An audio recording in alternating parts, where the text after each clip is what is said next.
We are live. Hmm. We are live. Well, Yep, we're live. ready to go? Yep. Okay.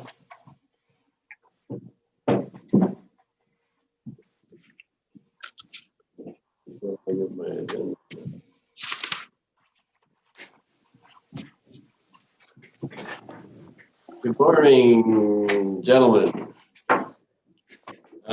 We do have some housekeeping things to straighten out before we get into the nuts and bolts of the meeting. So I'm just going to welcome everyone. And the Committee of Adjustment meeting for January 13, 2021 will now come to order. A notice of all those in attendance that this meeting will be live streamed on YouTube and recorded. Please note the recording will be linked to the municipal website following the meeting. Our committee today consists of myself as Don Popple as the chairman, Mr. David Bishop is a committee member, Walt McKechnie is a committee member representing the municipal council, and Jerry Walker is also the other committee member. And Jeff Isles, who is the secretary treasurer of the Committee of Adjustment, will be following this program, as will Chris Orsan. So the items that we have to get out of the way first before we get going here are pretty simple. The first one is the minutes of October 14, 2020 need to be adopted as circulated. Would someone please move that? Mr. Bishop and Mr. McKechnie. I don't know if you can do that while he wasn't at the meeting, was he? No, that's right. I'll second that. Moved by Bishop and seconded by Walker that the meetings be adopted and circulated. All in favor? We're there. Next thing is we have to reappoint members of council. And it's I'm looking for a mover and a seconder to be it resolved the meeting. The following members of council are appointed to sit as members of the Committee of Adjustment for the 2021 calendar year, effective January 1st, 2021. We appointed them before, but we're into a new year. John Smith, Bob McKechnie, Nancy Wood Roberts, and Tammy Donaldson. Would someone move that? I shall move that. Moved by Jerry, seconded by David. Thank you. Can't write that fast enough.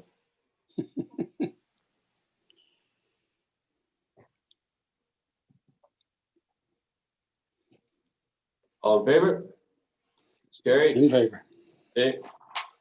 Next thing is, it's moved and seconded that Walt McKechnie be appointed to, oh, sorry, this is the wrong one.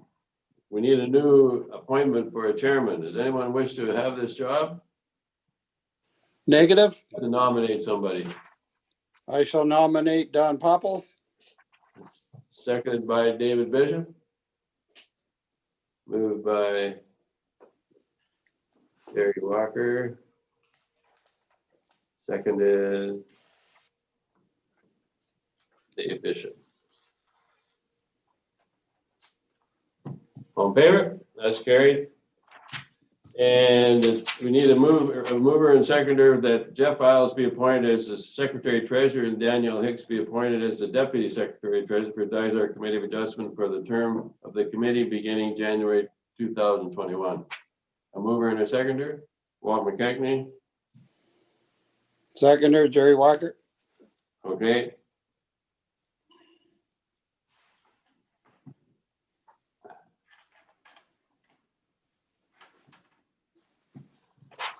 All in favor? We're finished that part of the meeting.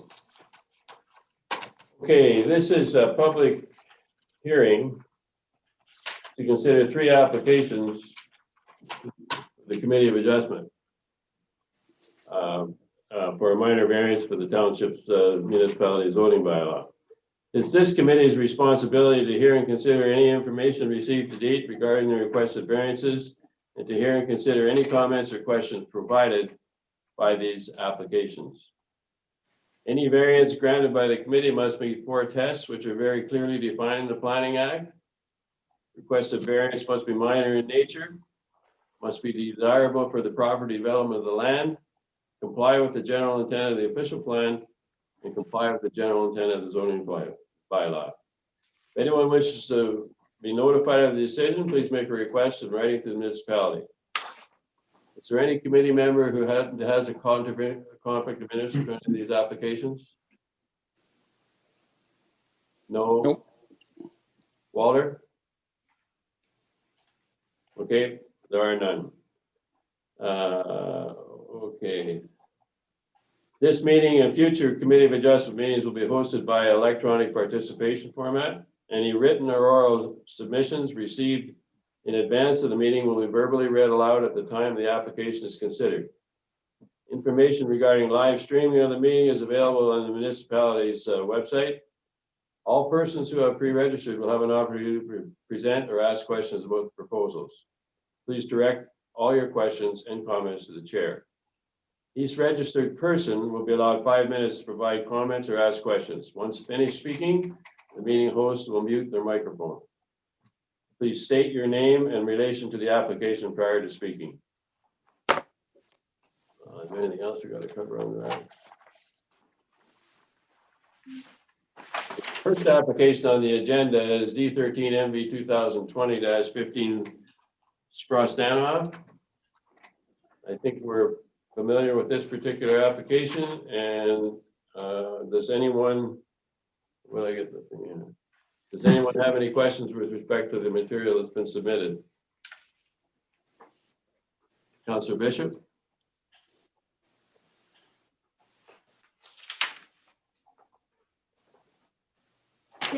You are on mute. May you unmute yourself? Thank you. Okay, There, you got me now? Can you hear me now? we can hear you. Yeah. We didn't before, we hear you now. Sorry, I beg your pardon, Mr. Chair. No problem.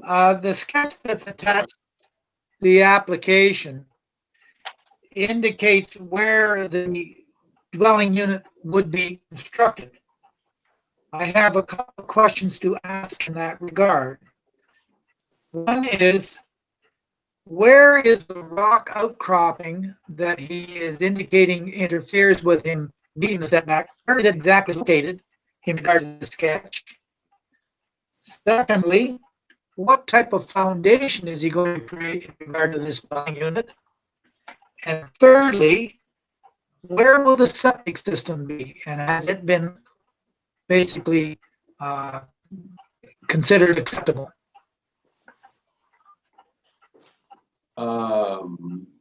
Perhaps Jeff, you can comment on those things. Yes, thank you, Chair.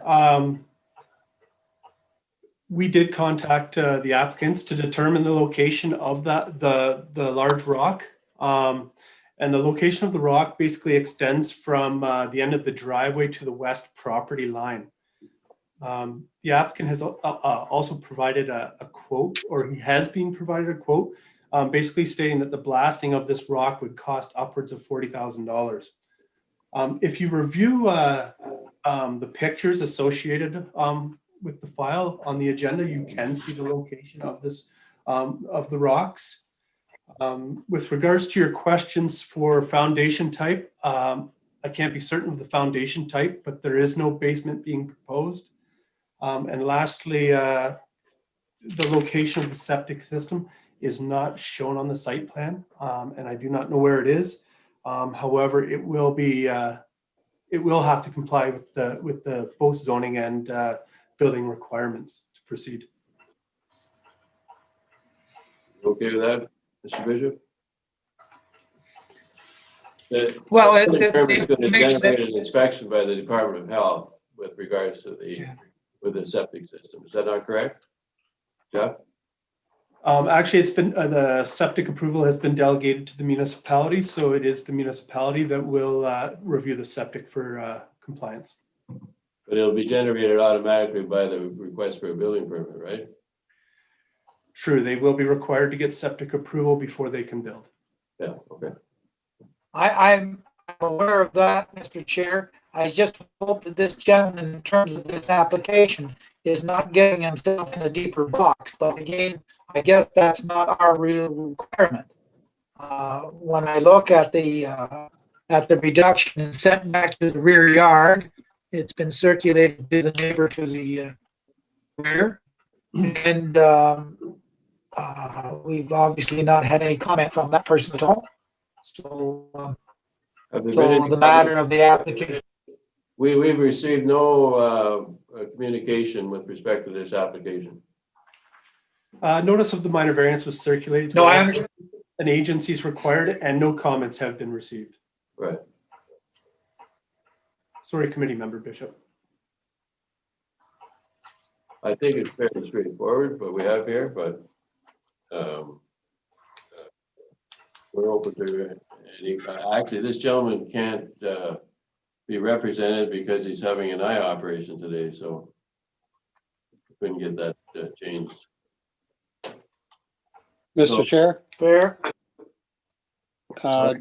Mr. Chair, I'd just like to say I visited the site and I have no problem with the application as presented. And I would make a recommendation that, or a motion that we grant the application. There a seconder for that? Mr. Bishop? Seconded by Dave Bishop.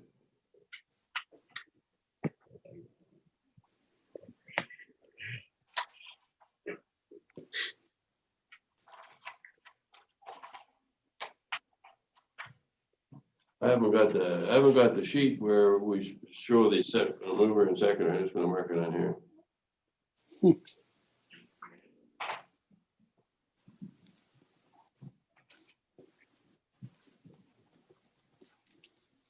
Sorry, Chair, do you have the decisions and the resolutions in front of you?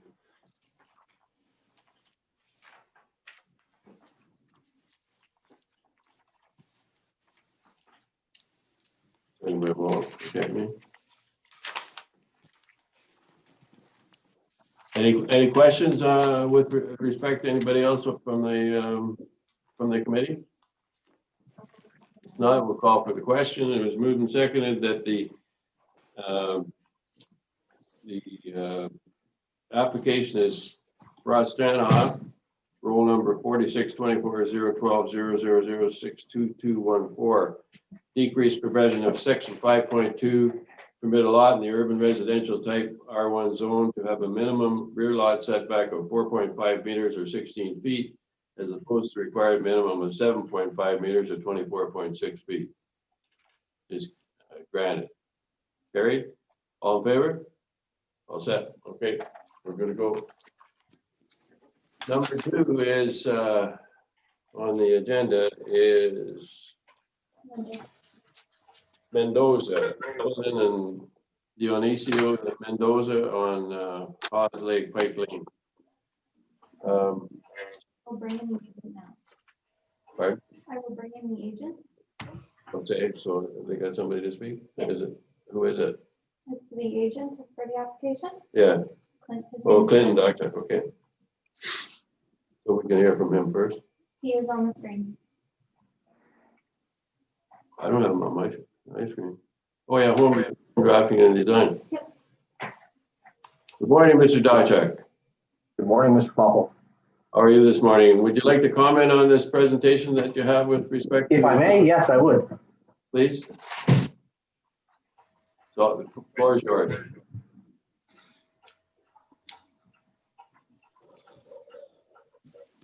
Floor is yours. Clinton. I believe he's frozen for the moment, Chair. Oh, sorry, Mr. Chair, I didn't hear what your request was. You know what he said. He said he didn't hear your request. My request is, would you care to speak to the application? Yes, I would, please. Thank you. So thank you, Chair and members of the committee, for the opportunity to come here today and speak in regards to 1038 Pike Lane Road. Obviously, the goals of this variance that we're asking for is to create a suitable dwelling that is sufficient for the of the Mendoza family, to create a design that is both functional and aesthetically pleasing for the client as well as the surrounding neighborhood, and to meet the criteria of the bylaws and the official plan to the best of our abilities within the confines of the property. There are a few restrictions, obviously, that have made this project a bit of a challenge. We have a water setback that is required to be 20 meters, which is almost at the laneway running through the center of the property.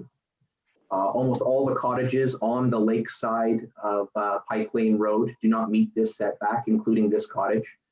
And also for requirement that any of these properties within 10 meters remain the same width and height as what they were at the creation of the bylaw. As you probably noticed, this cottage is significantly smaller than most of the surrounding cottages in both height and width that exist in the same area of setback from the water.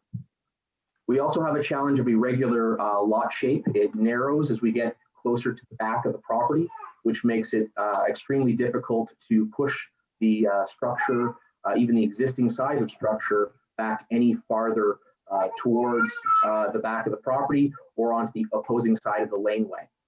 And then, of course, the laneway is also another restriction, which it runs through the middle of the property, which prevents us from being able to construct any farther away from the water.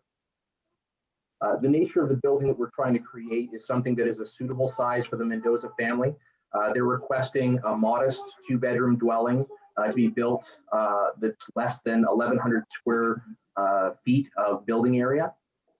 Due to the proximity to the water, we do have a maximum height and width that are allowed based on the size of the existing structure under the bylaw. So to minimize height encroachment, my client has opted for a space basement located as far below grade as possible. And what second story exists, the walls have been reduced on the side so that the very extents of them are not habitable space, but allow for access to that second story for living space.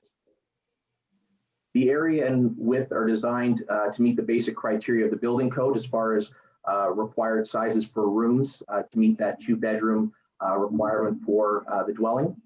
And the proposed building structure is not an unreasonable size in comparison to most of the surrounding cottages. There are obviously some challenges, as I mentioned, due to the restrictions of the laneway, the waterway, and side setbacks. We've done our best to create a building that can mostly meet the criteria of the bylaws governing this property. We've discussed alternative designs with the municipality and attempted to meet the criteria of the bylaws as best we can. However, due to the confines of the setbacks and all the suggested designs that were presented, we would end up encroaching farther towards the water as there's no place to go back or farther out to the extent of the side of the property, which would then obstruct more of the neighbor's view of the lake, which is something that we're trying to avoid at all costs. My client has been willing to make some concessions with this variance with the building and planning and zoning. One is lot coverage. There's a boathouse that exists on the property and a shed that are now increasing the amount of lot coverage along with this new building that we're proposing. So what they have opted for is they're willing to destroy both the boathouse and the shed to keep lot coverage to a minimum. There's also a parking requirement. I know it's a concern that has come up in some of the comments that parking is inadequate on that street. And so my client obviously is willing to meet the minimum requirements for parking of 2 parking spaces, albeit if it does not fit next to the cottage, because there is space on the opposing side of the laneway, they're willing to put the parking spaces over there to meet the minimum and exceed the minimum of parking spaces to meet that requirement. You'll also notice if you've seen the design of the cottage that there is very few windows on either side. I know another comment that was presented was a concern about light pollution and noise pollution to the surrounding areas. First off, obviously it is a single family dwelling, so we're not increasing the amount of intensity of living on the property. And with the minimum amount of windows that are on either side, it should help reduce any concern about noise and light pollution following into the surrounding cottages. Because of all these situations, committee members, it is these reasons that we have requested that we can have an increase of 4.4 meters in width to the allowable cottage to make it a suitable size for the Mendoza family, an increase of 5.5 meters in height from the existing cottage to allow enough living space, a reduction in lot line setback to 2.79 meters from 4.5 meters, again, to allow for a reasonable size cottage, and an increase in dwelling coverage of the lot from 17% to 24.9%. It's our intent that our reasoning and proposed design is found to be minor in nature, both in comparison to the surrounding properties as well as on the specific site, and that the development is appropriate for the area, being a single family dwelling, which is in line with all of the existing cottages, and that it is keeping as best as possible with the intent of both the bylaws and the official plan. Thank you very much, committee, for allowing me to speak. Anyone have any questions with respect to the applicant? Mr. Bishop?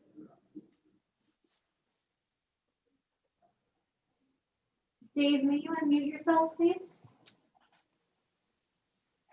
I don't think you're connected.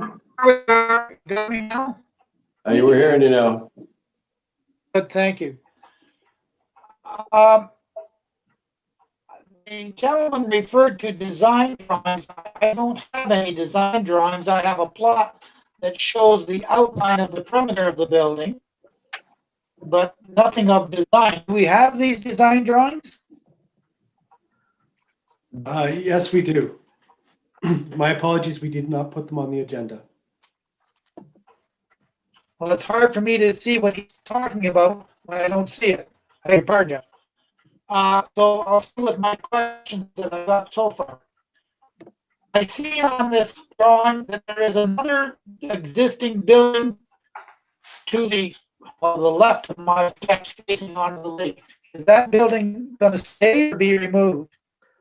As I mentioned in my presentation, Mr. Bishop, as a concession from the client, we are willing to demolish that building. Now, the next question I have, in terms of your proposal, are any of the existing trees going to be removed or cut down? I see some large pine trees. Based on my walk of the property, it appears as though one tree may interfere with the construction of the project. Again, my client is more than willing that if in lieu of that tree being removed, if another tree needs to be planted, we'd be more than happy to do so. And what size is that tree that is to be removed? What species is it? I believe, I didn't actually measure it, but I believe that it's roughly about 8 inches in diameter, possibly 10 inches in diameter. And species? Again, I believe it's a pine, if I'm not mistaken. Definitely a pine.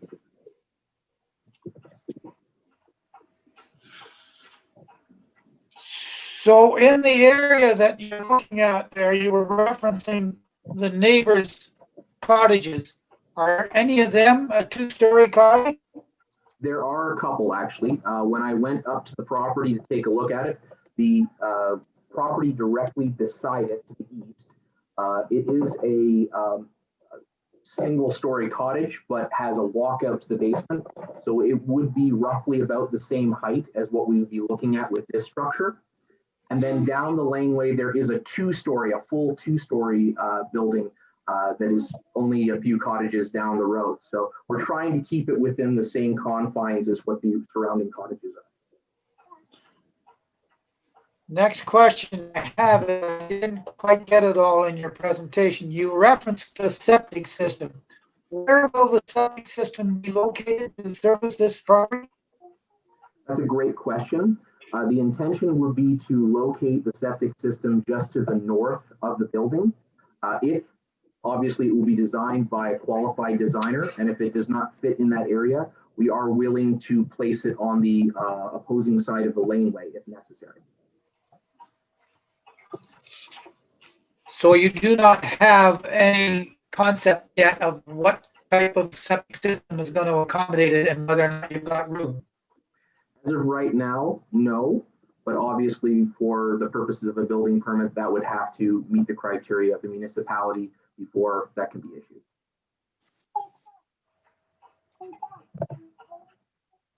Okay, we do have some concerns from some of the neighbors, and perhaps we could hear from that now, Jeff or Danielle. Thank you, Chair.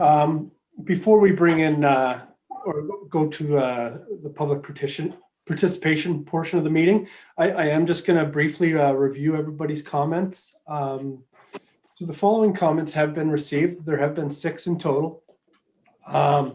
Excuse me, I'll start with the first one.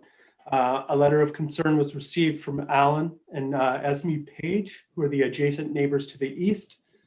They have concerns about the proposed development, which may affect the drainage and cause removal of trees. Furthermore, they have concerns about the parking requirements. They are in attendance today, so they will have a chance to share their comments. The second set of comments were received from Melissa Tong, who is a property owner on Pike Lane. She has concerns about the impact of the proposed development on parking. Furthermore, she is concerned about the septic driveways and privacy with the increase of light and noise pollution. She is also in attendance today, and again, we'll have a chance to speak. An email was received, number 3, an email was received from Philip Cordiner, who is a neighbor on Pike Lane. Mr. Cordiner questions, why would a non-conforming application be allowed when the goal is to get all further developments in conformance with the current rules and bylaws, which better protect the environment, the shoreline, and ensure everyone's safety. He has concerns about the proposed development, how it will affect the environment, the shoreline, and community safety. He is concerned that the development contradicts the municipal shoreline preservation rules, and tree mitigation would cause drainage and runoff issues. Mr. Cordner identifies that parking is currently an issue along Pike Lane and the subject property, and further expansion of the existing building will cause further parking issues. Furthermore, he is concerned that the septic system is undersized. New development would impact the septic system further, and that the applicant remove topsoil from the septic bed, which may pose a health and environmental concerns. Mr. Cordner is also in attendance today and will have a chance to speak. Number 4, an email was received from a neighboring property owner, Dana Tunney. She has concerns regarding the septic, parking issues, snow removal, emergency vehicle access, and property standards. She is also concerned about the proposed development impeding privacy and view of the lake for the neighboring property owners. She is not in attendance today.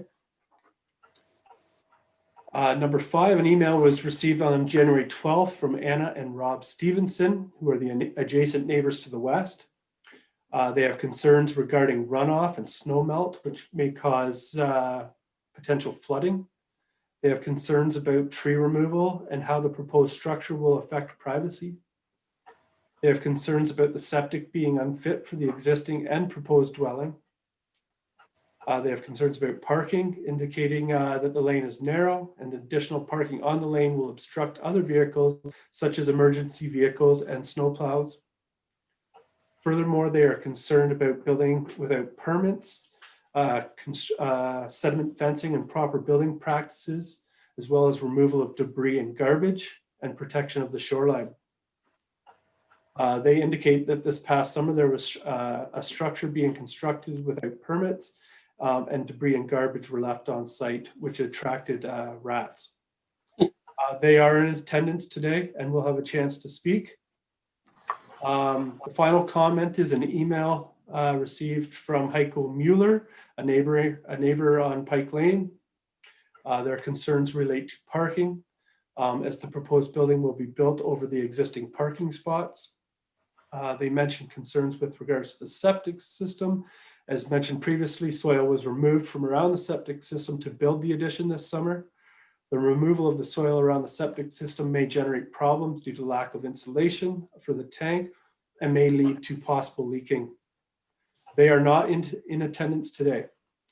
So that concludes the public comments. If the committee is considering approval of the variances, staff have recommended various conditions. So if it gets to that point and you'd like me to read out the proposed conditions, just let me know.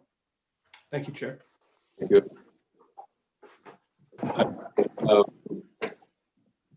Any other questions with respect to the application? Do you want to hear from Mr. Stevenson now? I'm gonna be bringing in Alan Page first. Okay, let's hear from him.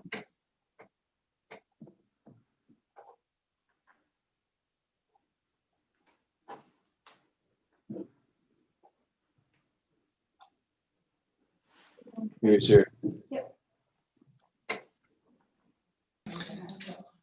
Hello, We hear you. you hear me? My name is Alan Page. I'm the neighbour, 1042 next door. I was given the layout of the property, the alterations they wanted to make, and my one concern was the fact is that when we get a storms, we get violent runoff down that side of the house. Now I've managed to project it so it comes away from my house slightly before it comes back onto my house in the front. Now, if they're going to keep the same level as the existing property, it means they're going to have to dig into the bank. So I have a concern about the actual runoff of water and what will happen there. Also, my property is the last property with enough space for large lorries to turn around on and emergency vehicles. Otherwise, they've got to back up the lane.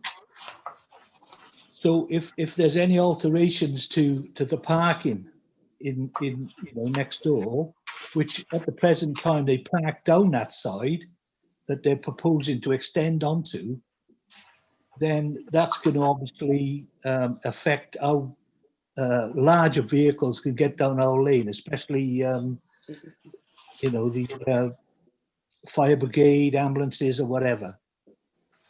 The other thing is that I know they will be having to remove a couple of trees there, and obviously I have concern on that.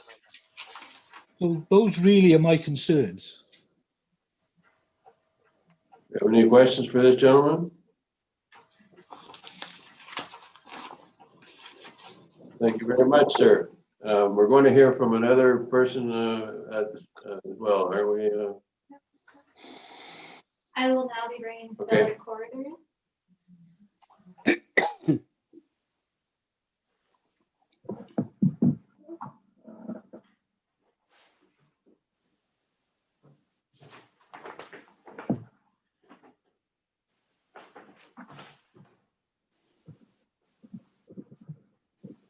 Philip Gardner?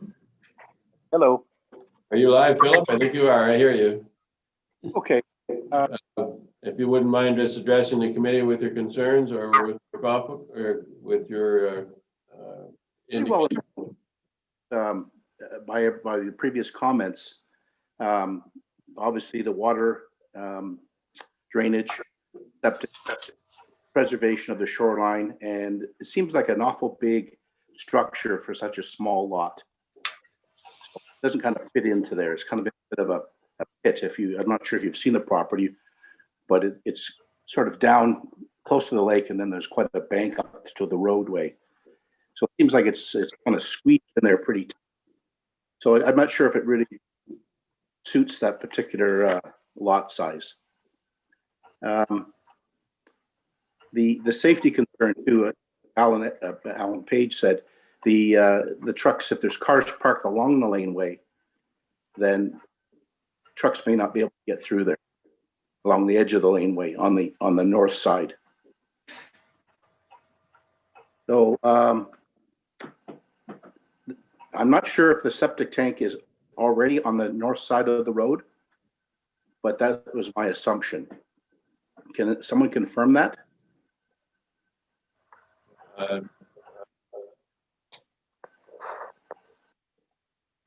I'm not exactly sure where that is, but I have visited that property, and it would seem to me that'd be the only place it could be. Correct. Okay, so once again, someone else commented that there was dirt removed from the edge of the septic bed, if that is the location, to accommodate parking. And if that is what the owners are proposing, is to dig into the septic bed, then I don't think that's a very environmentally safe thing to do. Well, I'm sure that if the applicant is given any indication that he's going to expand, it'll generate a building permit, and then the people, the separate department will inspect regarding the septic system and where it goes, and there'll be various requirements with respect to that. Right, but I think in the comments that the first person, I can't remember your name, mentioned that they were going to put parking on the other side of the road, and that is where the septic system is. Yeah, that could very well be. The parking is an issue as well as the tank. Well, I think we would be concerned about that as an issue as well. Does anyone have any questions for Mr. Cordner?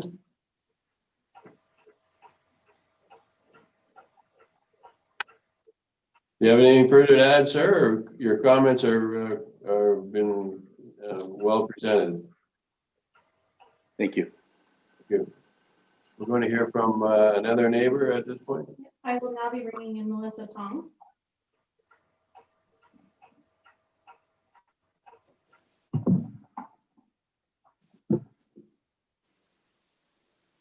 Hello. Where is she? She's not on video, so it's just her name says Melissa. Oh, okay, Melissa. Welcome, Melissa. Thank you. Would you care to make some comments with respect to this application? I just like to, I don't have anything additional to add. I think a lot of the comments that were read via emails that were sent via emails, as well as the other comments they made by the neighbors, are all Did you get all things that? that I would agree with.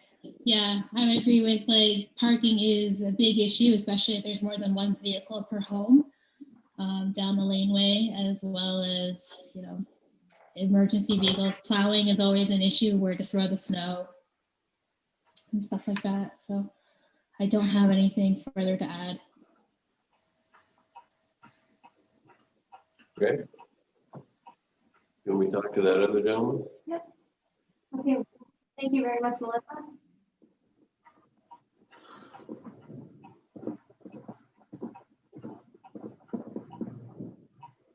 I will now be bringing in Anna and Rob Stevenson. Okay.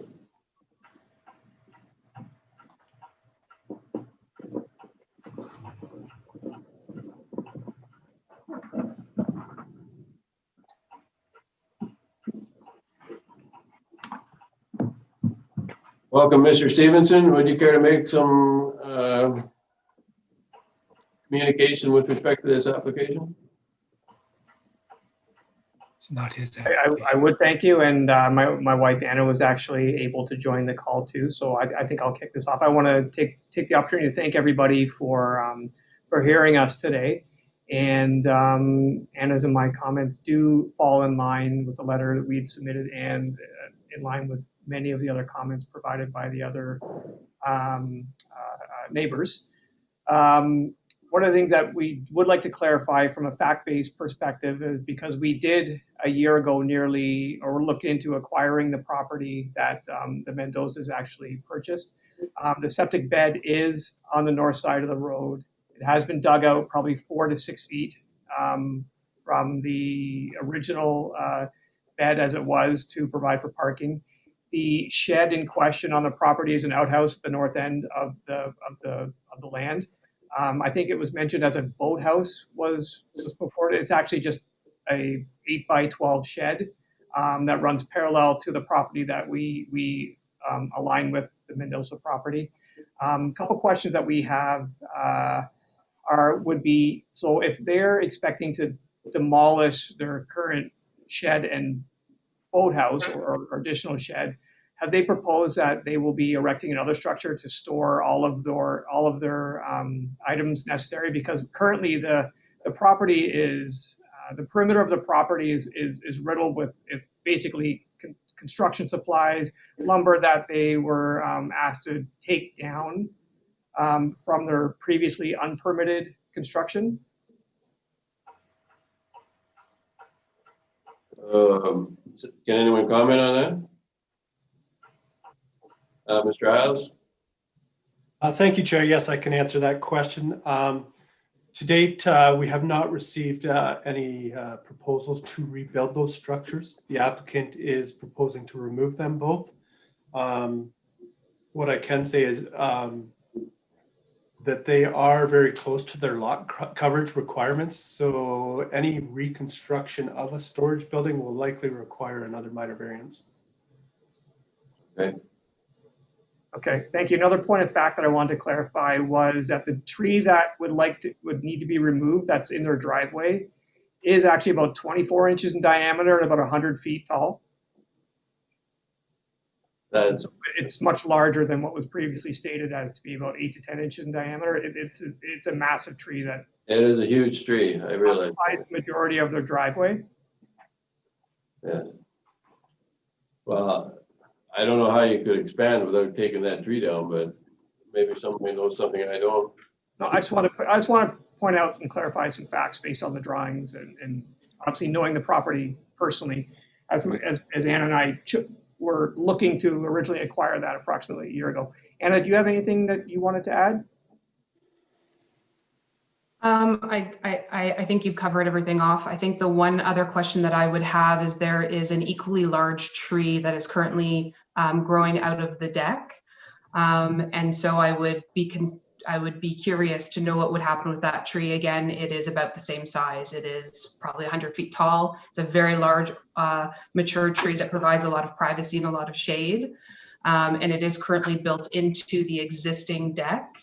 And that sort of goes on to my next question that I would, I'm not sure there's anything in the drawings right now that proposes a new deck. There is an existing deck there, which I understand the existing deck when they bought the property was not to code because it's attached to the dwelling. That deck was built onto and actually went into the water.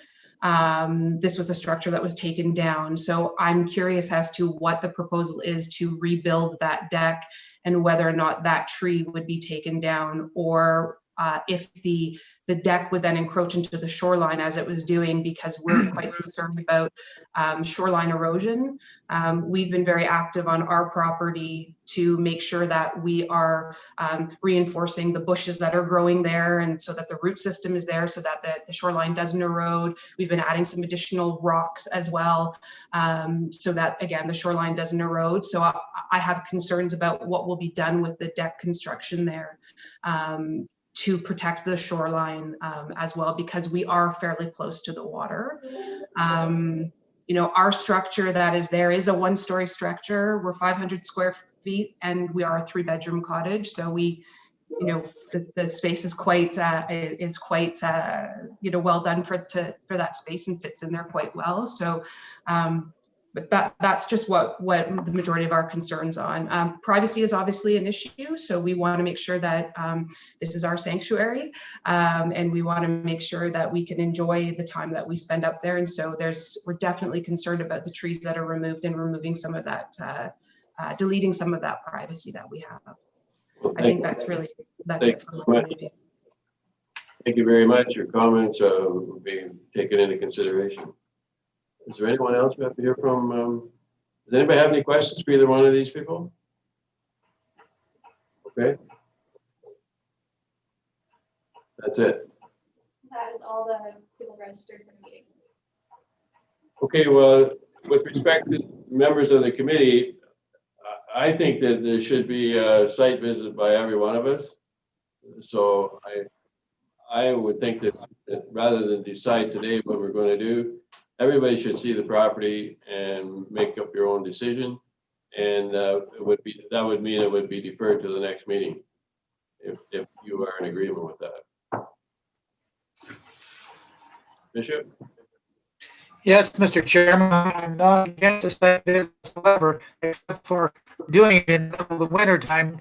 He doesn't give us the full perspective, but it will at least tell us what the nature of the lot was and what the nature of the structure is, and the nature of what the neighbors on each side are.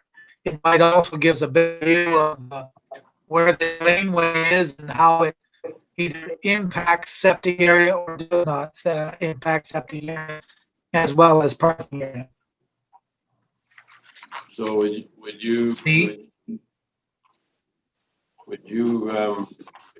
someone make a motion to that effect? Could I make a comment, please?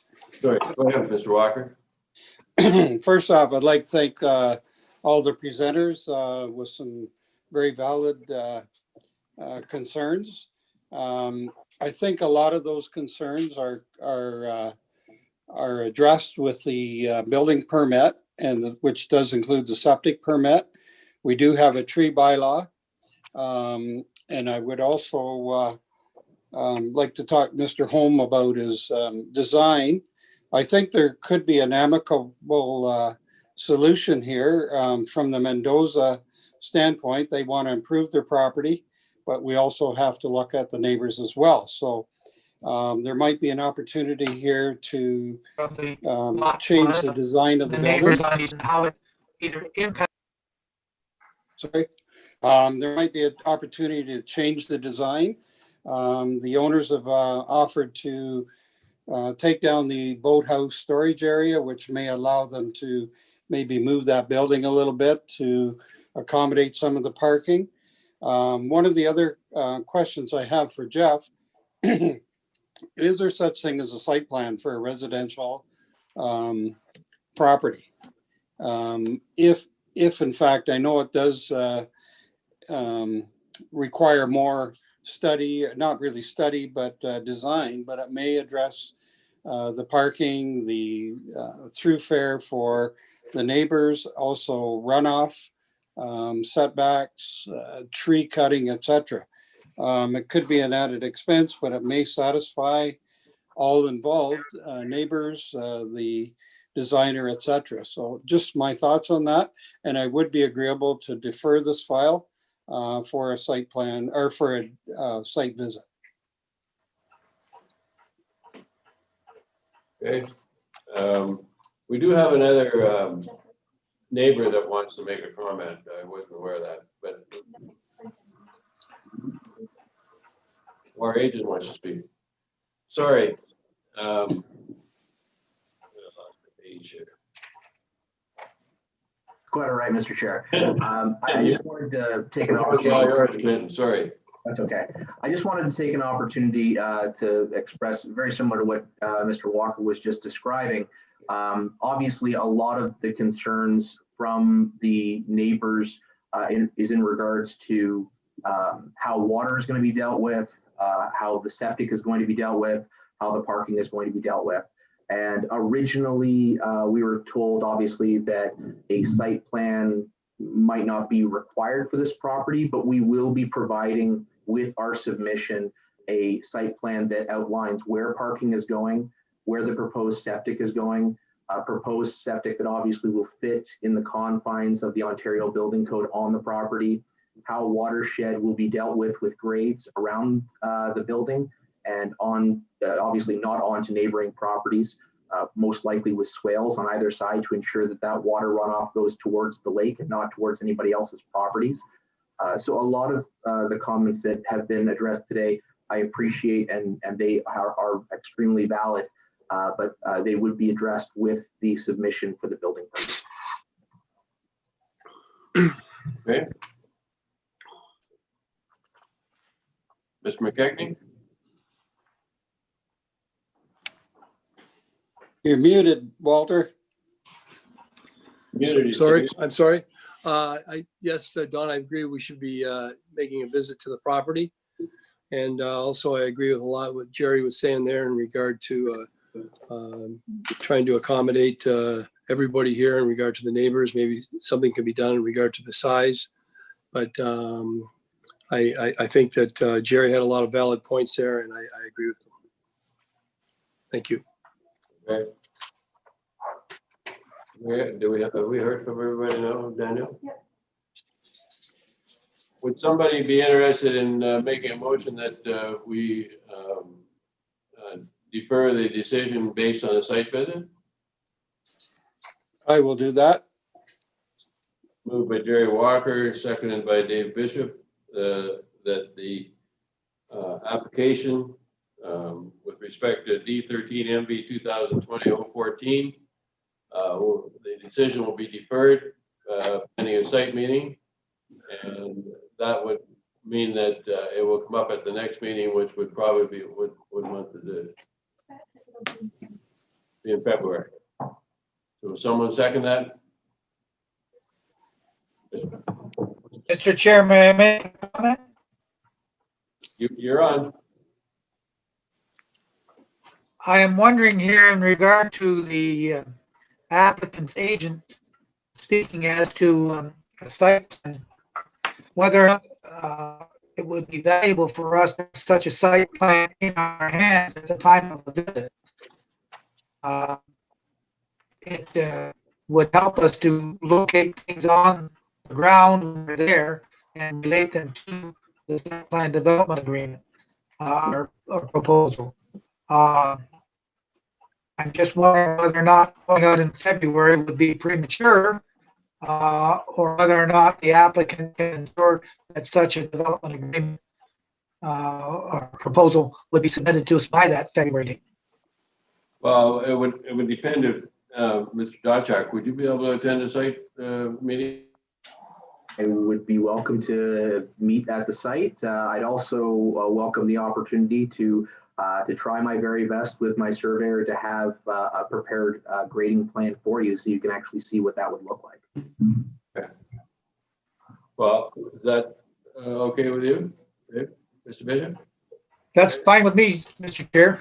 Okay. Well, I suppose we'll have to pick a time and a date right now. Then this property is very close to where we're sitting, so it's only a 5-minute drive. Do you want to set a time for a site visit, a time and a date for a site visit now? Or proposal. Sorry? Are you asking me, Mr. Chair? I'm asking the committee, do you want to deal with this right now, and then we'll hammer it down and we'll make sure that Mr. Dotchak can attend, and we'll carry on from there. Well, If I could- Jerry? If we could ask Mr. Sajak about his timing for, I wouldn't want, you don't really need an actual exact site plan, but just a good proposal that we could look at on site, so you could explain, how you're going to deal with runoff, trees, etc. I think that would be very, very helpful. So you would need a bit of time to put that together. So if you could give us some sort of an idea of your timing, and then would you want this to come to the February meeting, or would you rather postpone it and have it in the March meeting? Probably March. I mean, if we can manage to have it in the February meeting, I would be more than happy to do so. It will probably take about 2 weeks to prepare a site plan so that we have something. And then obviously we'd have to meet after that date to do so. I think that it's feasible that we could probably still make the February meeting, and I would try and aim for that. Okay, well, that's what we'll do then. If you can communicate with Jeff, Mr. Isles, if you can communicate with Mr. Isles with respect to when you have that document ready and when you wish to have a site meeting, then I think our gang here can probably work within your confines. I really appreciate that, Chair. Acceptable? Very acceptable. Thank Just you. one last part of that is we have to be careful, because this is a provincial lockdown, so I don't think that's an acceptable meeting. I'm not the ruler on that, but I don't think you can legally travel up here for that sort of, that's not an essential, I don't believe, but anyway, just a comment there. Let's hear from Jeff. Yes, instead of setting a date and time for the meeting right now, I can wait and discuss with Clinton, once I get that site plan, we can arrange in a time and date. What I'll do in the meantime too is I'll request direction from the municipality's emergency control group, how to proceed with site inspections too. Right now, as Jerry mentioned, outdoor gathering limits are 5. So it's something we'll have to address, and it might be something where everybody has to attend and site inspect this property individually, but I can provide direction via email to everybody about that. Well, if we can't get together till March, we can't get together till March, but I respect what Mr. Walker's saying, so. But I think if we get that document going and you communicate with Mr. Isles, then I'm sure we can work the thing out. So, been moved and seconded that with respect to application number D13 MP 2020-014, be deferred pending a site visit. All in favor of that? Carried. Okay. So we'll leave it up to you and Jeff to get together, Clinton, and set that part of it up. And because the property is so close, I think that we can scoot up there on your schedule as opposed to ours. Thank you, Chair. I appreciate that. Thank you, committee members, for hearing me today, and I look forward to the meeting. Thank you. Jeff, do you have any further comments on this, Jeff? Not at this time. Thank you. Okay, thank you. Okay. Thank you very much. So the next application is Martin and Heather Tovey. And the agent's name is Marie Poirier. Stephanie Sharp.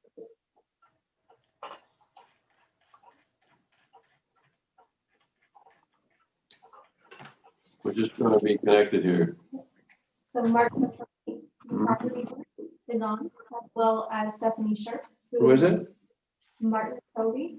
Oh, Martin Tovey, yeah. He is on Zoom. Yeah. As well as Stephanie Sharp, who works for Marie Poirier. So who do we hear from first? I assume Stephanie. Well, Stephanie's there. Where's Martin? Oh, he's down here. You're together there, but she's up in the corner on her own here. This is modern technology we got here. But we'd love to hear what you have to say with respect to this application that you have. Okay. Chair, would you like us to speak first? Do you want Stephanie or? I think I'll just leave that up to you. I wouldn't want to be creating any marital discourse here or anything like that. So you decide who wants to speak first, and then we'll carry on from there. The next person will go second. I'll let Stephanie start. Okay. Thank you. Thank you, Mr. Chair and members of the committee. As you're aware, I'm Stephanie, the planner for Marie Poirier Planning and Associates, the authorized agent for Martin and Heather Tovey. The subject property is located at 1169 Sullivan Shores Road. And I will herewith provide a summary of the application recognized on the agenda as D13 MV 2019-023. I will discuss its planning merits in meeting the requirements for the tests of the minor variance application and address the concerns that were outlined in the staff report. The proposed, in summary, is to replace the existing legal non-complying accessory structure as the structure is in disrepair. There have been photos provided to show that this structure, the status of this structure. The nature of the subject property is quite unique. The majority of the lands fall within the shoreline yard, as you can see on the site plan sketch that was provided, thus resulting in the existing structure on the land to be recognized as legal non-complying. Perhaps the best visual of the property is provided in the aerial mapping attached to the planning justification report as Appendix A, showing the shape and the nature of the lot as it is relatively unusual with a considerable amount of shoreline frontage. The legal non-complying status of this accessory structure requires relief from section 3.19A6 and 3.19A7 of the zoning bylaw 2005-120 in order to permit the increase in gross floor area of a legal non-complying accessory structure by 25 square meters. The proposed structure is not larger than that which would otherwise be permitted. The proposed accessory structure will not encroach any further into the shoreline yard. The setback will not be increased, and the height will also not be increased. The structure will be located on the existing footprint and expanded to the east of the property away from the shoreline. It is worth noting and shown on the existing site plan sketch that the structure in the past had a lean-to attached to it, which expanded into the shoreline. The proposed structure will therefore be and can be considered as an improvement to the previously existing setback. The lean-to has since collapsed. However, the proposed will maintain the setbacks as they exist today, being 11 meters from the front and 9 meters at the rear.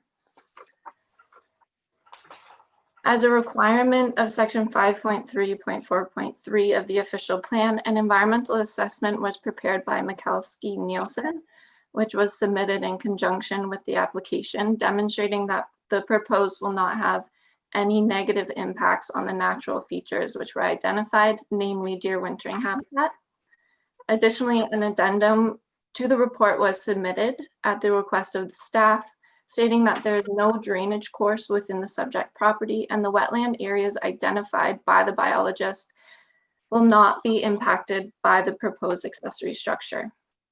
There are no concerns that the proposed works will have any negative impacts on the water course or drainage features. All mitigation measures outlined in the environmental evaluation will be incorporated into construction, specifically the use of silt fencing, sediment fencing, earthworks will be kept to a minimum, and the renaturalization of the shoreline will occur and be allowed to naturalize as time goes on. There will be no tree removal required for the proposed development, and as the structure will be in the existing footprint and expanded into a cleared area. Staff have expressed concerns to the natural characteristics and visual appeal of the aesthetic of the shoreline. Our firm is of the opinion that the proposed will be an improvement to the natural characteristics of the property. As stated in the report, the development of these lands will include revegetation of the shoreline adjacent to the accessory structure, mitigating any negative impacts and improving the visual aesthetic. It's also worth noting the existing structure is in disrepair and not visually appealing at this time. An improvement to this structure will also improve the visual aesthetic, as well as allowing for that vegetative buffer. With respect to the construction location, as mentioned in the staff report, there is almost no portion of the property that doesn't fall within 20 meters of the shoreline yard. All potential building locations, other potential building locations would require removal of trees or bring the structure closer to the shoreline. Thus, the most ideal location is that of the existing footprint and expanding into that cleared area.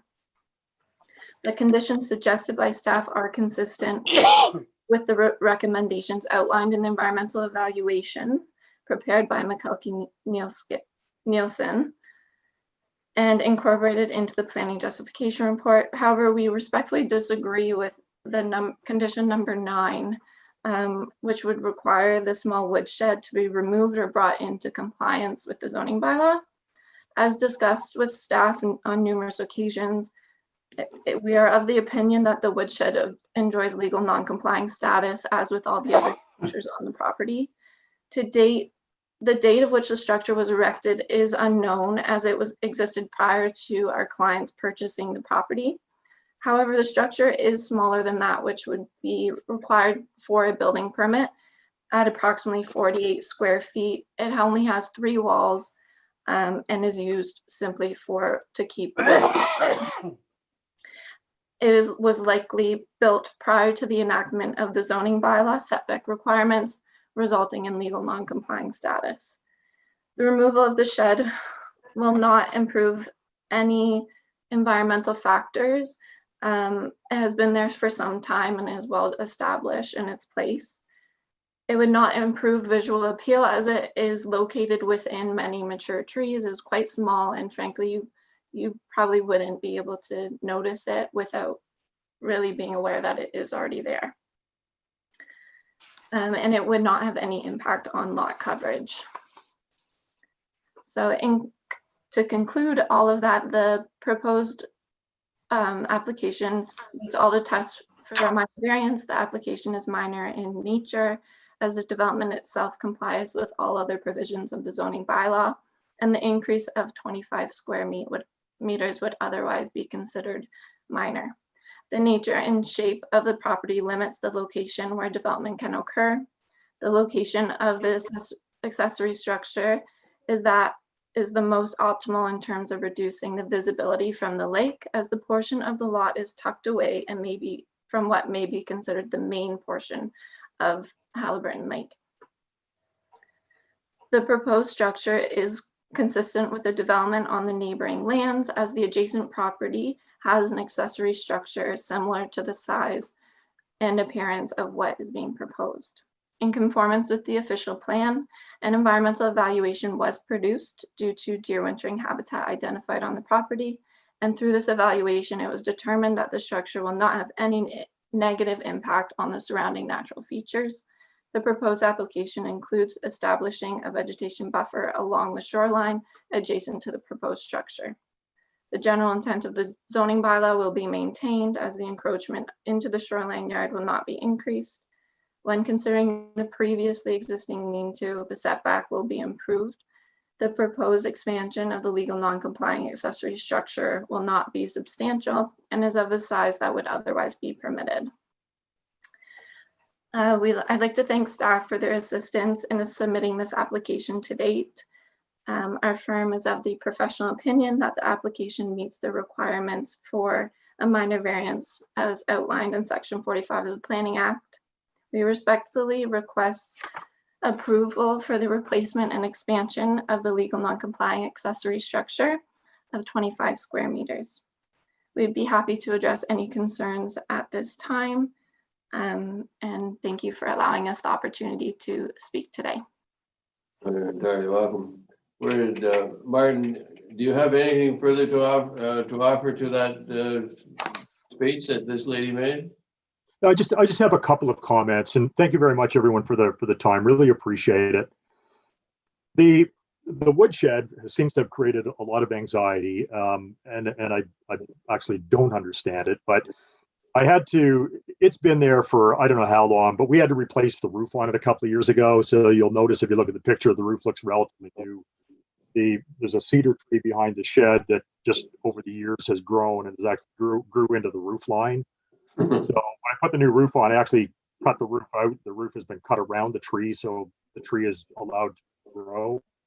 But it is only for firewood. There's no floor or foundation or anything. It's just that it is a woodshed. The garage itself, I mean, if you look at the photos, it's not exactly the most appealing, and it is a garage right now that sits on a wood floor and it's sitting on blocks, and at some point it's going to certainly create some issues. But just the location of the garage, it's within this sort of bayment area, which 6 months of the year, there's no water in that area. It's completely dry. There's no cottage even close that could even see it looking from the lake. There aren't any. When you look down the lake, probably the nearest cottage is at least 1,000 feet away. So it's so unnoticeable. And we are planning to, when we replace it, we're not planning to go to the same height even, because we don't need to. And we're looking at sort of a very conventional, simple 2-car garage is what we're really looking for. And we did go through the trouble a couple of years ago of buying the road allowance. That allowed us to put in a proper, up-to-date septic system. So that's already been done. But there really isn't anywhere else to put it. It's the nature of the lot we have, and short of sawing down a lot more trees, there's no way on the property that we can provide the necessary setbacks. It kind of is what it is. So Well, appreciate the that's the Halliburton Highlands. Not everything works out just the way you want, you know. Not heaven, but you can see it from here, you know, that's the best part of it. Anyway, we appreciate that. What about your wife? Does she want to add anything to this? I just wanted to say that it's not really going to be used as a garage. It's going to be used more so for storage of boats. And we bought an ATV, so we'd like to put that in it. I just want to explore, are we certain that there are no places else on that property where you would not have to appear before us to get a variance to build a garage? There's no place. The only thing that we could do to that, you know, and I don't think it improves anything, we could push the garage sort of back closer to the road, probably 5 or 6 feet, maybe. After that, I'm into cutting trees. Right. And the nature of the driveway and where the new septic bed is, like, we are very limited. It's a pretty big lot. So, you know, not cutting, moving closer to the lake, we're really sensitive about that. We don't want to do that. Right. And we have talked to our neighbor. We've got a great neighbor that lives on the one side of us, and you know, we're fortunate enough not to have a neighbor on the other side of us, so we're quite private. And I did speak to him on the weekend. He's aware of the hearings. He has no issue with it. He's a great neighbor. Well, actually, you know, we didn't receive any comments from any of your neighbors. Or if you received nothing, it must mean that you must be treating them well or something like that. But anyway, Can I say one more thing? You bet. I just wanted to mention that, yeah, nobody would be able to see this garage unless, like, the 4 cottages that are down our road would be able to see it unless they specifically turned our direction when they were heading out into the main portion of the lake or to the bay area to look at it. So it's not really like it's going to be visible to anybody. And I'm sure anyone who did see it would appreciate that it's been torn down and rebuilt. Well, I'm sure that's fine. But do we have any questions for these people? Mr. Bishop. Mr. Chairman, thank you. And I respect the applications that have been made, and I respect the studies that have been undertaken and the presentation made by the young lady in regard to this application. The concept of the grant, the minor variance here, is to meet all the tests that are involved. And I think that with regard to meeting the requirements of provincial policy and county policy are well met in regard to the EIS study and the information that the planner has given in regard to the sections of the act that will be applicable. What I'm having a real difficulty with is coming to a conclusion of whether or not this application complies with our official plan. In our official plan, the concepts involved in this are involving the application of whether or not section 5.1.2 are applicable. And in that regard, as to an accessory building, it doesn't allow us to expand the legal non-conforming setback farther or into the existing water setback. And in that section of the official plan, it says that this will be strictly adhered to. The words are strictly adhered to. And it says it not just in one portion of that section, Mr. Chairman. It says it in regard to, it says it twice.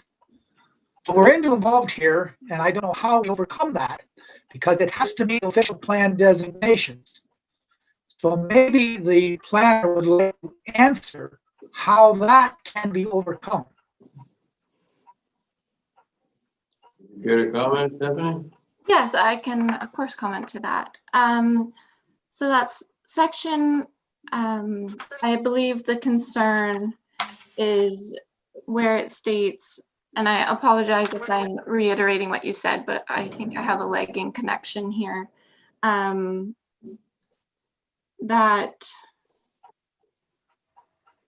where it has been disturbed by past activity, the owner will be encouraged to restore the setback to its natural state. But it is also worth noting that in order to ensure that property owners are able to continue to enjoy the purpose and the use of an existing structure, that they are deemed as legal non-complying, and that is the purpose of legal non-complying status. Otherwise, if that was the case, the Tovies simply would not be able to have anything on their property, which would simply be unfair and would not be a good planning practice. So in order to address that, we are not requesting any further encroachment into the shoreline. The shoreline setback will be maintained. They're simply requesting an expansion away from the shoreline, and we will further bring it into compliance with this section by revegetating. That is the whole purpose of that vegetation buffer, and to ensure that it meets the official plan's intent of preserving the natural characteristics of the shoreline and maintaining its quality and integrity. I know Martin and Heather both really have a lot of respect for the natural environment of the area and their property, and that is truly their intention here, is to ensure that the visual aesthetic and the natural environment is protected through this development. Mr. Bishop? Mr. Chair, and thank you. I respect what you're trying to say, but I still have, when I went through this application, I've gone through it many times. And while I say I can see what you're presenting, I just don't know how we can take away the concept of expanding an area of legal non-conforming setback into the water setback and abide by or overcome these things of saying that it would be strictly adhered to. It is because it's an accessory building that it's being caught by this particular clause. And we have Jeff comment on that, whether or not we are caught in that aspect.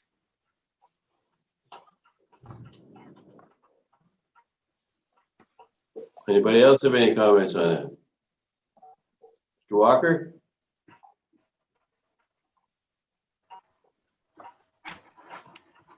Jerry, may you unmute yourself, please? Could I comment further? Okay, So I would just like to reiterate the requirements in the Planning Act. So the purpose is the general intent of the zoning bylaw and the official plan. And that is the whole reason we have applications for a minor variance, so we can proceed with applications like this. It is not whether we are strictly adhering to certain policies, but whether these applications are upholding the general intent of the policy. We believe by the fact that we are not further encroaching. Who's speaking? I'm sorry. Carry on. Sorry, what I was saying was the whole purpose of the test is to uphold the general intent of the official plan and the zoning bylaw by providing the environmental evaluation and ensuring that the setbacks will not be further encroached into. We are of the professional planning opinion that this will uphold the general intent of the official plan and the zoning bylaw. Thank you. Mr. Walker, are you hooked up? I got hooked up here now. I just wanted to say I visited the property yesterday with the drawings and actually seen the building. And it is a nice piece of property, and probably the unfortunate part is where the setback is actually considered shoreline, but it's a dry swamp full of roots right now. But anyway, in looking at what the proposal is, there, in my opinion, there's absolutely nothing to impinge on the wetland. They've completed the EIS study, which has proven and shown that it will not impact it. And for that reason, I would support this application as presented. The only other thing I would comment on is under the section 5, 6, and 7 of the 3-meter naturalization. I think that might be a little bit overkill. The 3-meter planting should be very suffice there. It is doesn't appear to me there's any trees to be cut, any shrubs to be cut. So I would be more than happy with just the 3-meter planting. And as far as the woodshed goes, I know it's in our bylaw, but it is a very small woodshed. It's not even a shed. It's a 3 slatted wood container with a new roof on it. And very on-site. It's not unsightly. No one can see it with the configuration of the lot. There's only one neighbor that's actually even going to see the cottage, the new garage, or even they'd have to walk on the property to see the wood storage structure. That's my comment. Mr. McCagney? Yes, I also was out at the site, and I'm sure that everybody who has looked at this building will be really happy when that new building is up. That building that's there now has been there a long time. And I agree with what Jerry was saying there. It is an unusual piece of property. The wetlands there is, you'd have trouble getting a canoe around in there, I'm surely, for a good part of the season. And I think that that woodshed, if you want on, there's not many properties in the municipality of Dysart, I know, especially in Ward 5, and I've been on most of them, that don't have a woodshed.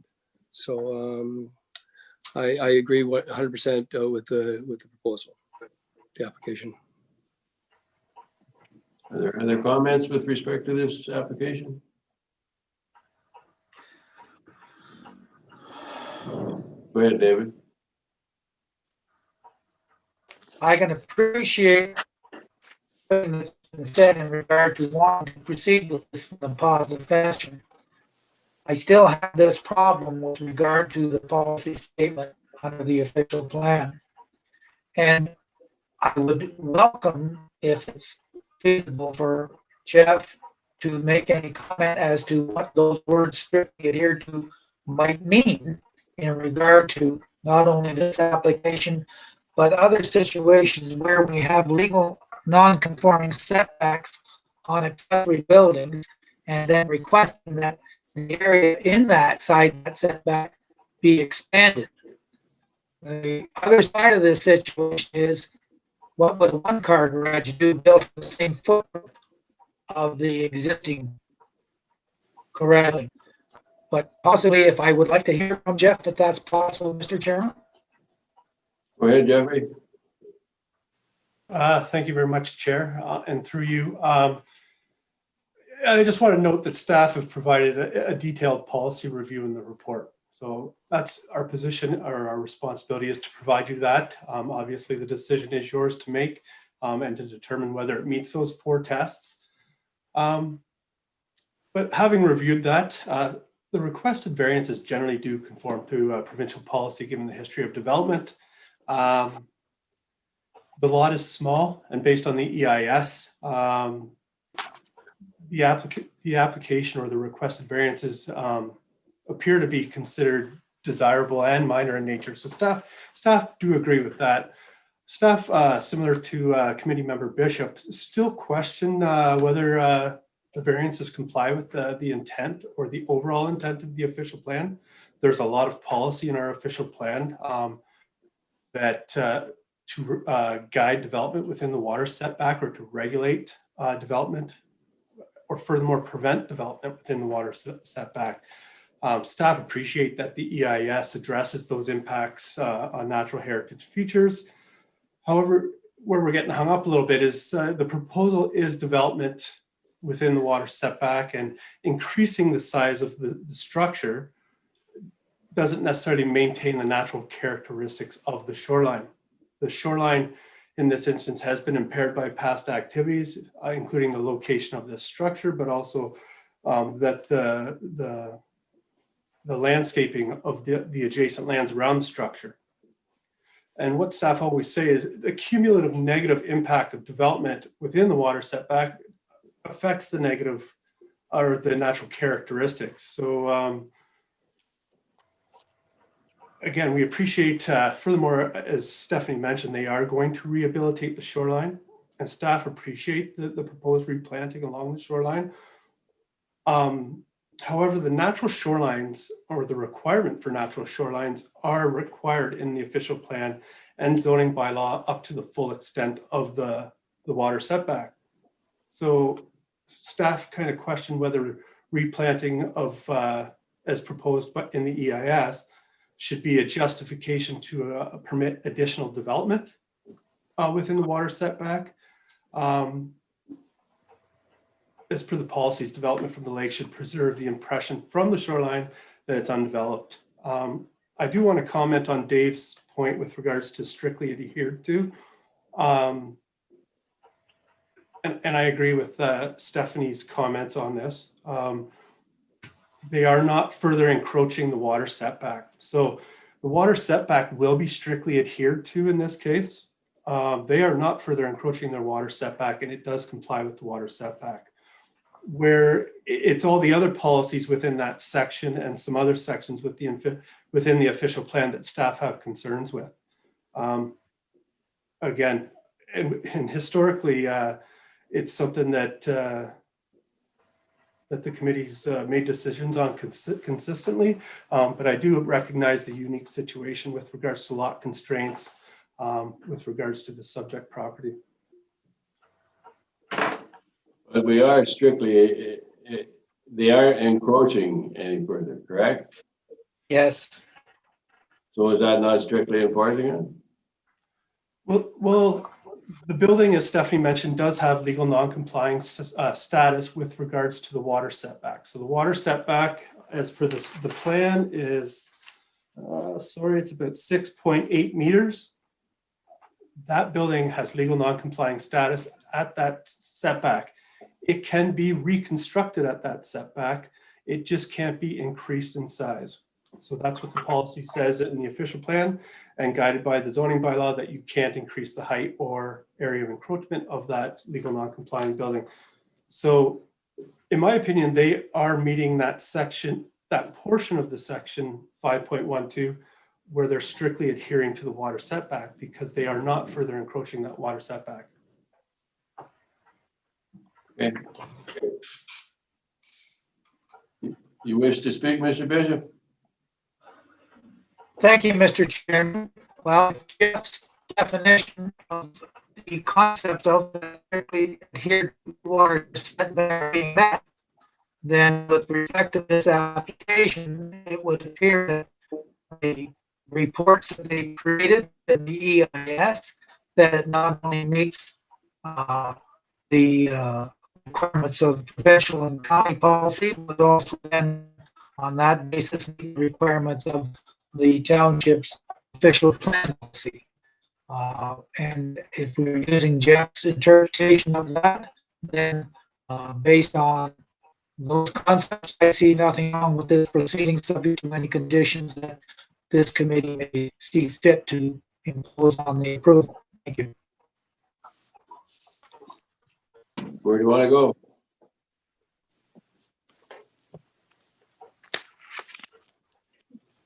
Walker?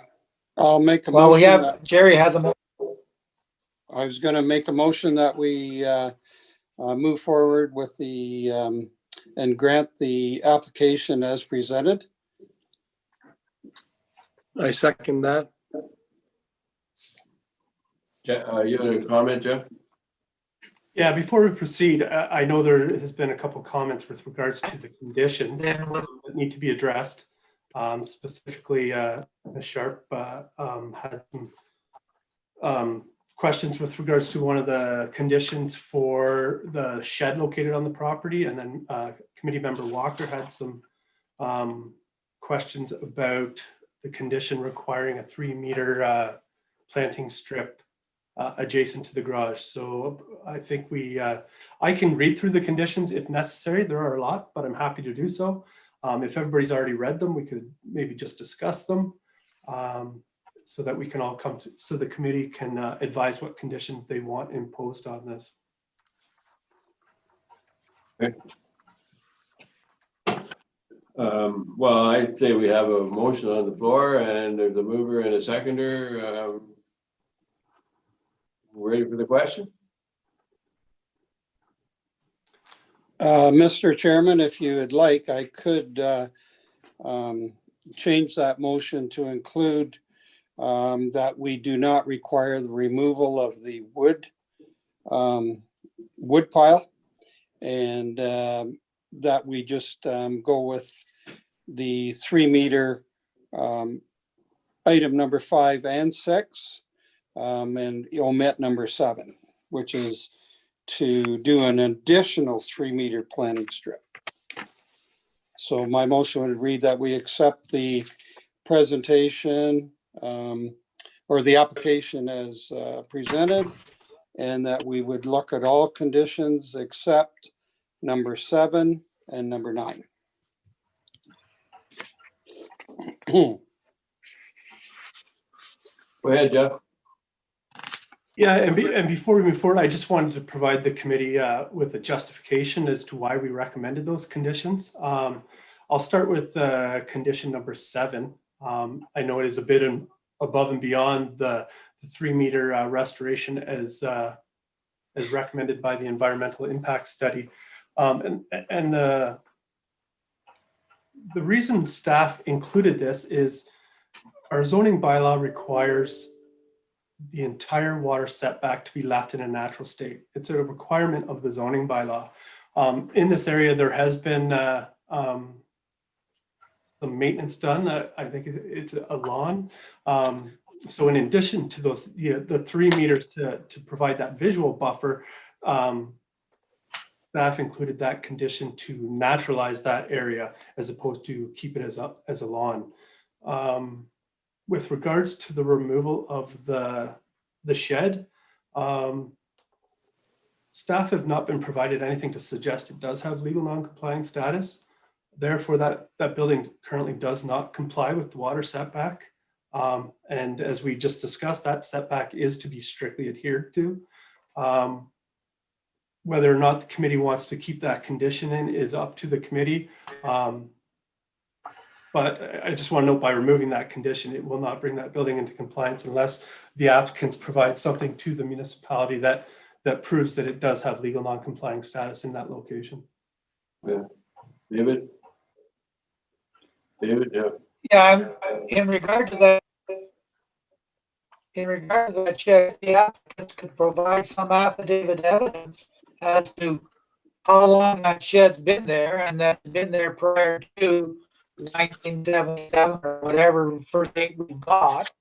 Then, as Jeff said, that takes an opportunity. I don't know how long these applicants have owned the property. Well, About 7-8 years. Yeah, we've had it about 7 or 8 Yeah, years. yeah. Does it have to be where it is?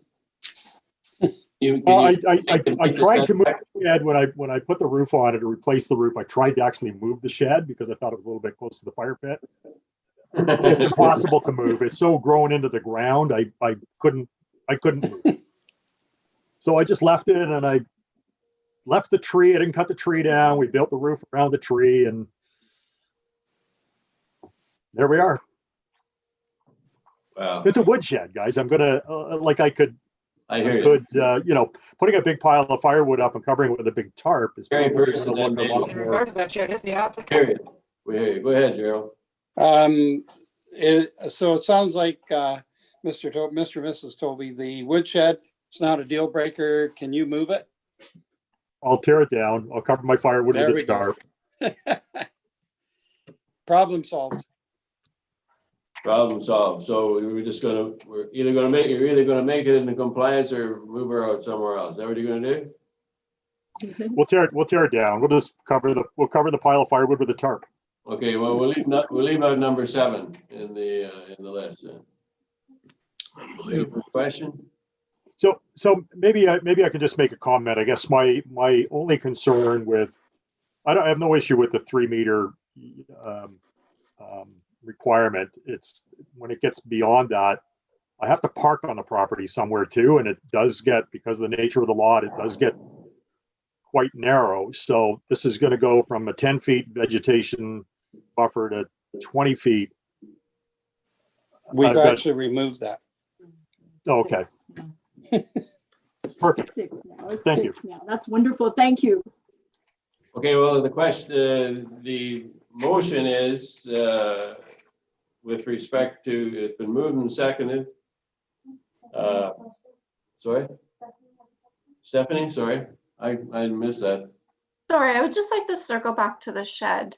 I know the Tovies have agreed to remove it, but my concern is that it might, as Martin has mentioned, it has sort of grown into the ground and it might end up causing more impact by trying to remove that shed.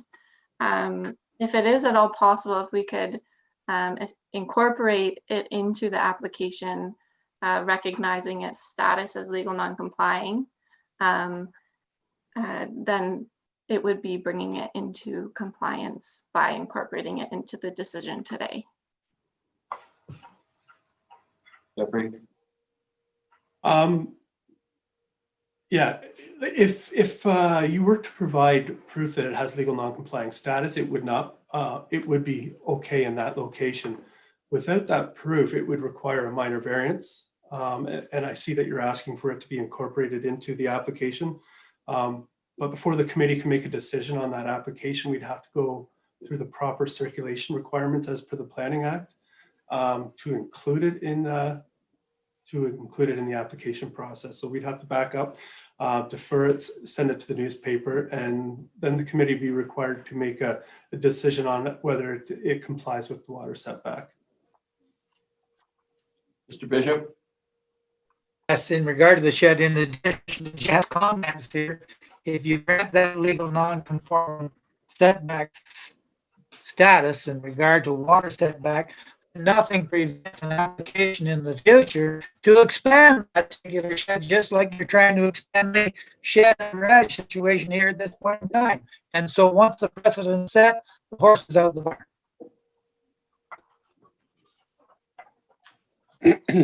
We can't hear you. I can't hear the last part. I said that if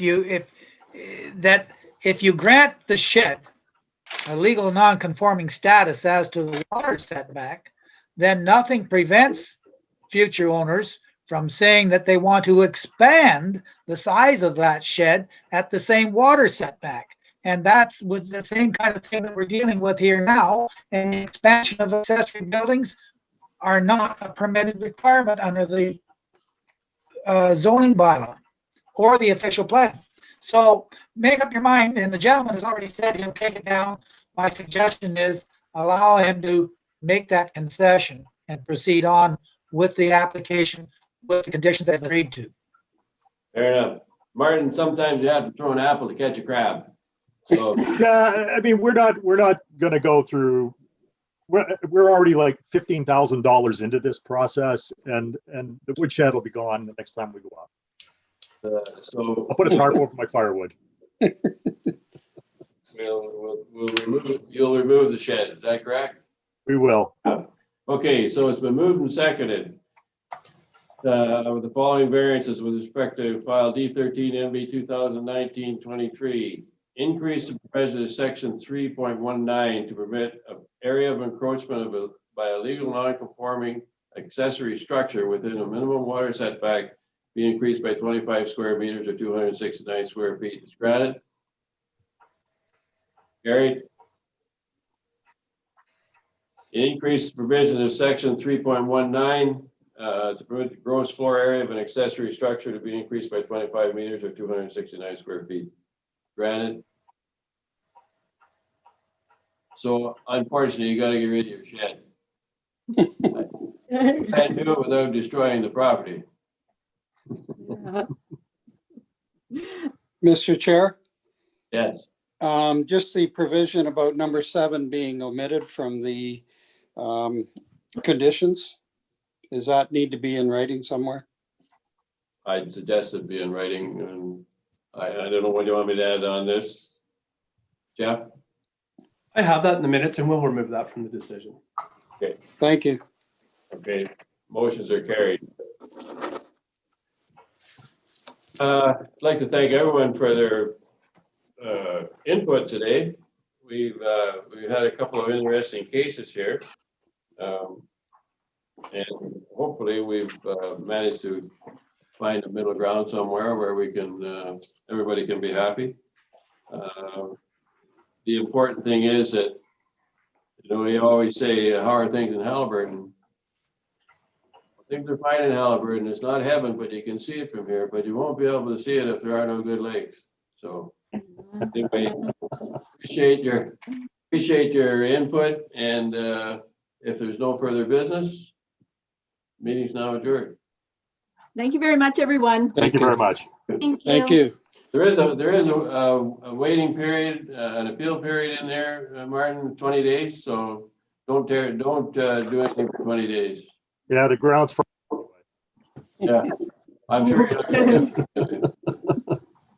Okay, thank you very much, Thank folks. you. Appreciate it. Thank you. Everyone. Input. Thank you, Stephanie. Thank you. Thank you.